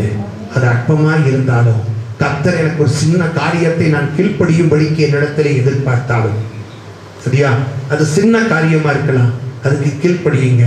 சிறிய காரியம் பெரிய ஆசீர்வாதங்களுக்கு நேராய் உங்களை நடத்தும். கண்கள் முடிச்சோம். Praise the Lord. Hallelujah, hallelujah. Praise God. எல்லாரும் ஜெபம் பண்ணுங்க. Hallelujah. எல்லாரும் எழுந்து நிப்போம் பார்ப்போம். எல்லாரும் எழுந்து நின்று ஆண்டவரே உமக்கு ஸ்தோத்திரம் ஐயா, உம்மை துதிக்கிறோம், உம்மை துதிக்கிறோம். ஆண்டவரை பார்த்து சொல்லுங்க, ஆண்டவரே நீர் எனக்கு கற்றுக் கொடுத்த இந்த காரியங்களுக்காக உமக்கு ஸ்தோத்திரம். நான் உம்முடைய பிள்ளை, என் வாழ்க்கையிலே எனக்கு எது கிடைத்ததோ அது நீர் எனக்கு கொடுத்தது. ஆண்டவரே நான் உம்முடைய பிள்ளை. ஆண்டவரே நான் ஒரு நீதிமான், உம்முடைய ரத்தத்தினாலே மீட்டெடுக்கப்பட்டவன். என் வாழ்க்கையில எனக்கு எது கிடைத்ததோ அது நீர் எனக்கு கொடுத்தது. ஆண்டவரே நீங்க எனக்கு கொடுத்தது. ஆண்டவரே நீங்க எனக்கு கொடுத்தது. ஆண்டவரே ஹல்லேலூயா, நீங்க எனக்கு கொடுத்தது. ஆண்டவரே நான் உங்ககிட்ட ஆசீர்வாதத்தை இன்னும் பெற்றுக்கொள்வதற்கு ஏதுவாய் ஒன்றை அறிந்திருக்கிறேன்.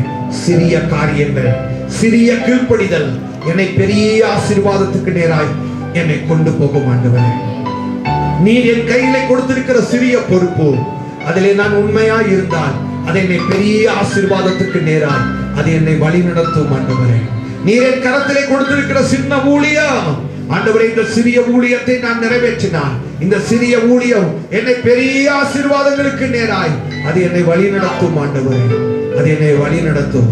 ஆண்டவரே உமக்கு ஸ்தோத்திரம். நானும் எதுவானாலும் சிறிதோ பெரிதோ அது உம்முடைய கரத்தில் இருந்துதான் எனக்கு வந்திருக்கிறது என்று நினைத்தால், ஆண்டவரே அதை நான் உறுதி செய்து கொண்டால், அதை நான் புரிந்து கொண்டால், ஆண்டவரே நான் உம்முடைய வசனத்துக்கு கீழ்ப்படிய நீர் எனக்கு கிருபையை தாரும். ஆண்டவரே நீர் எனக்கு கிருபையை தாரும், நீர் எனக்கு கிருபையை தாரும். ஆண்டவரே உமக்கு ஸ்தோத்திரம். இந்த புதிய மாதத்தில கர்த்தர் கொடுத்திருக்கிற வார்த்தையின்படி சிறியது என்று எதையும் அற்பமாக எண்ணாதிருங்கள். ஒருவேளை உங்களை காட்டிலும் இன்னொருவனுக்கு 5 தாளந்தை ஆண்டவர் கொடுத்திருக்கலாம், உங்களுக்கு 2 கொடுத்திருக்கலாம். 2 என்று நீங்கள் வருத்தப்படாதீர்கள். ஒரு ரகசியத்தை கர்த்தர் உங்களுக்கு சொல்லுகிறார். ஆண்டவருடைய இந்த சிறிய காரியத்திலே நீங்கள் உண்மையுள்ளவர்களாய் இருந்தால் இந்த சிறிய காரியமானது உங்களை பெரிய ஆசீர்வாதத்துக்கு நேராய் உங்களை வழிநடத்தும். சிறிய காரியம் உங்களை பெரிய ஆசீர்வாதத்துக்கு நேராய் அது உங்களை நடத்தும். ஹல்லேலூயா, ஸ்தோத்திரம், ஸ்தோத்திரம். கொஞ்சத்திலே உண்மை, உன்னை கர்த்தர் சந்தோஷத்துக்குள்ளே பிரவேசிக்க பண்ணுவார். அது சிறிய காரியம் என்று அதை அற்பமாய் எண்ணி அதற்கு செவி கொடுக்காமல் இருந்தால் வேதம் சொல்லுகிறது அந்த சிறிய காரியமே உன்னை சந்தோஷத்துக்குள்ளே பிரவேசிப்பதற்கு தடையாய் காணப்படும், தடையாய் காணப்படும். கர்த்தர் உங்களோடு கூட இடைப்பட்டு இருக்கிறார். தேவன் உங்களோடு கூட பேசி இருக்கிறார்.